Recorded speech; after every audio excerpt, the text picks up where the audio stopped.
En el podcast del día de hoy tendremos como tema principal el diagnóstico de la estructura industrial y la internacionalización de Colombia en 1967 hasta 1996. A continuación daremos espacio a nuestros analistas macroeconómicos y sectoriales y nuestros especialistas en la economía laboral y social. Yo soy Paulina Bedoya, productora audiovisual de este podcast. Saludos, soy Camilo Noble, estudiante de Administración en Finanzas y Negocios Internacionales, y le damos la bienvenida a nuestro podcast de análisis económico. En este episodio abordaremos el diagnóstico de la estructura industrial y el proceso de internacionalización de la economía colombiana entre 1967 y 1996, basado en el estudio realizado por Garay y sus colaboradores. A lo largo de este espacio analizaremos tres aspectos fundamentales: el desempeño macroeconómico del país durante este periodo, los cambios en la composición sectorial de la economía y las transformaciones en el mercado laboral.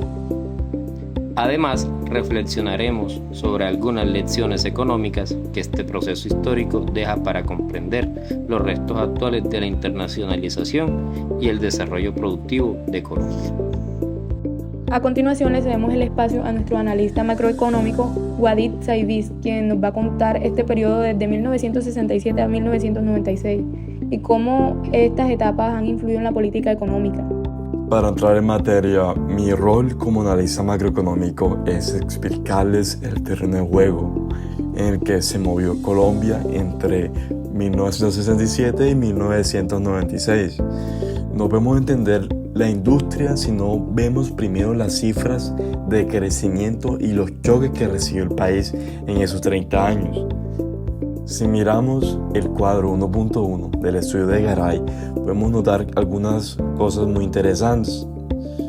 La economía colombiana no fue plana, se movió en 4 etapas muy marcadas. La primera, que es entre 1967 y 1974, fue lo que llamamos como el modelo mixto. Fue una época dorada de promoción de exportaciones, donde el PIB creció a un impresionante 6.3% anual. Había una estabilidad clara y aunque apuesta por sacar productos al mundo que realmente funcionó. Sin embargo, de 1975 a 1984, las cosas se complicaron con los famosos shocks eternos. Tuvimos bonanzas de cafeteras y luego un endeudamiento masivo que terminó en la crisis de los 80. Eso frenó el ritmo y el crecimiento cayó al 3.7%. Aquí aprendimos que para depender de un solo producto o de deuda externa es un riesgo enorme. Luego, viene un periodo clave que a veces se confunde como el ajuste de 1985 a 1989. No fue apertura todavía, fue poner la casa en orden. Logramos estabilizar la economía y subir el crecimiento al 4.3% antes de dar el gran salto. Finalmente llegamos a la apertura económica, desde 1990 a 1996. Aunque se esperaba un boom, el crecimiento promedio fue del 4.1%. ¿Qué pasó aquí? Pues que la entrada de capitales revaló mucho el peso y eso le pegó duro a la competitividad de nuestros exportadores. Como conclusión y propuesta de política, basándonos en estas elecciones de Garay, nuestra firma recomienda que para la internacionalización de hoy, Colombia no puede descuidar la tasa de cambio. Si permitimos que el peso se revalúe demasiado, como en los 90, matamos la competitividad industrial antes de empezar. Necesitamos una disciplina fiscal que proteja a los exportadores de esos vaivenes. Bueno, tenemos la presencia de David López, nuestro analista sectorial, quien nos va a contar un poco sobre la composición sectorial de la economía y qué análisis le da a esta estructura productiva. Cordial saludo a la dirección de estrategia. Mi nombre nombre es David López. Como analista sectorial presentaré las conclusiones fundamentales del informe de diagnóstico basado en el estudio de Garay y colaboradores. En el periodo de 1967 a 1996 no es solo historia. Es el eje que marca nuestra transición de la sustitución de importaciones a la apertura económica. Entenderlo para nosotros es vital porque nuestra capacidad de generar divisas y desarrollar la industria sigue ligada a esto. Históricamente, con el sector cafetero y la urgencia de diversificar exportaciones. Esto lo dividí en 13 secciones. La primera va a ser el desempeño y la fragilidad del PIB.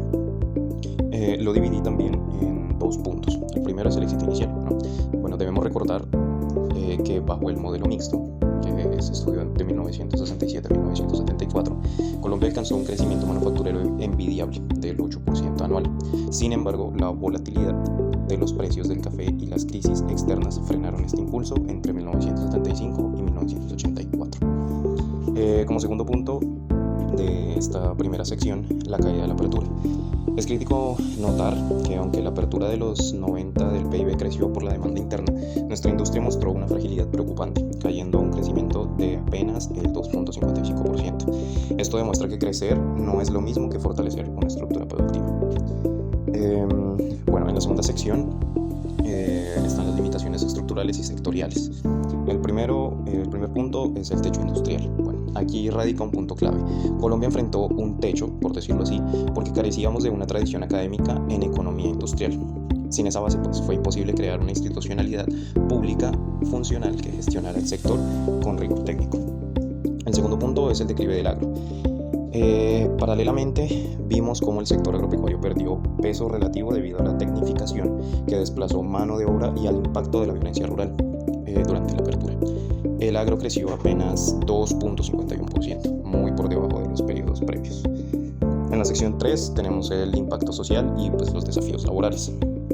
Este también lo dividí en 2 puntos. El primero es la precarización. No podemos ignorar que entre 1984 y 1994 la informalidad se mantuvo alta, con un casi 28% de trabajadores ganando menos del mínimo en el 94. Al final del periodo el desempeño escaló al 12%, afectando la estabilidad social. Otro punto muy importante de esto fue la desigualdad. La apertura, lejos de cerrar brechas, empeoró la distribución del ingreso, registrando niveles de desigualdad superiores a los de la crisis de los 80. Para más o menos concluir y tener unas propuestas, para tener una internacionalización exitosa hoy, son 3 pilares que son, los que pude más o menos enfocar. El primero, un tipo de cambio competitivo. No podemos repetir la reevaluación de los 90 que golpeó el sector real. Segundo, capital humano. Necesitamos reformar la formación técnica para que corresponda a la realidad tecnológica actual. Tercero, institucionalidad dinámica, el cual el Estado no puede ser un espectador. Debe fomentar ventajas competitivas que nos saquen de la dependencia de los commodities o de la comodidad, ¿no? Según esto, este diagnóstico nos enseña que sin una industria sólida y una institucionalidad técnica, la apertura es solamente un riesgo, ¿no? Quedo atento a sus comentarios para profundizar en estos puntos. Si tienen preguntas, si tienen algún otro tipo, estaré pendiente, pero le daré continuidad a esta charla, a este tema, con el siguiente compañero. Muchísimas gracias por su atención y es un gusto para mí poder trabajar con ustedes. Mil gracias.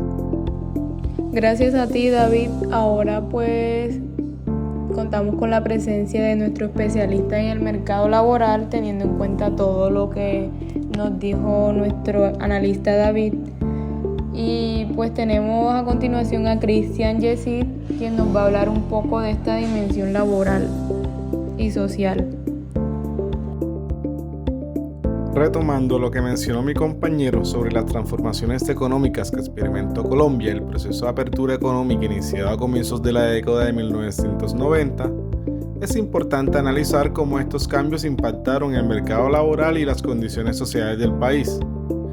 Durante el periodo comprendido entre 1967 y 1996, el mercado laboral colombiano reflejó claramente los cambios estructurales de la economía.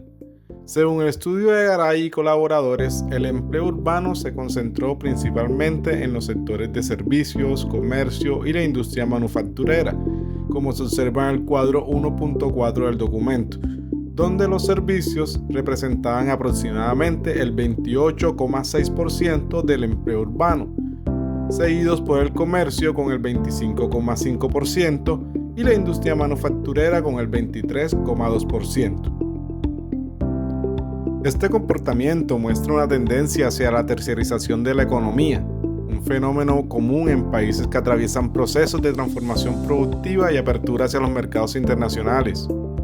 Otro aspecto importante es la informalidad laboral, que ha sido una característica persistente del mercado de trabajo colombiano.